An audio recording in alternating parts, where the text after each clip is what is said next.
At this moment મેં અમુક લોકોને બહુ જ ખરાબ લાગવાનો છું. સ્વાગત છે તમારું ઇન દિવસ 38 મેં મિહિર. કેમ કે જો તમે ડિસિપ્લિન છો, કન્સિસ્ટન્ટ છો, પેશનેટ છો તમારા કામને લઈને, and at the same time તમારી એ થિંકિંગ છે કે આઈ એમ ડુઈંગ ઇટ, મેં કરું છું, તો તમે રિસ્પોન્સિબલ નથી. તો તમે એવું ના વિચારશો કે મારા ઉપર રિસ્પોન્સિબિલિટીઝ આવી ગઈ છે. રિસ્પોન્સિબિલિટીઝ કેવી હોય છે એ તમારા પપ્પાને એકવાર પૂછજો. એવું નથી વિચારતા કે આઈ એમ ડુઈંગ ઇટ. એમની એ માનસિકતા છે કે I have to do it, મારે કરવું પડશે. અને કદાચ તમે આ વસ્તુ પર નોટિસ કરી હશે કે તમે કેટલા પણ પેશનેટ હો, કેટલા પણ ડિસિપ્લિન હો, કેટલા પણ ઓબ્સેસિવ હો, તમારા પપ્પાને એટલો ફરક નહીં પડે.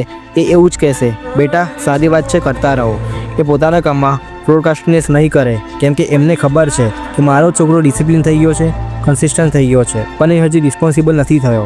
જો મેં આજે જ આ દુનિયામાંથી જતો રહું તો એ કાલે પોતાના દમ પર 2 ટાઈમની રોટલી પણ નહીં ખાઈ શકતો, કેમ કે એની હમણાં એ સ્ટેટમેન્ટ છે કે આઈ એમ ડુઈંગ ઇટ, મેં કરું છું. પણ એ હજી એ સ્ટેજ પર નથી આવ્યો. I have to do it, મારે કરવું પડશે. મારે પોતાની કરતાં વધારે મારી ફેમિલી માટે કરવું પડશે.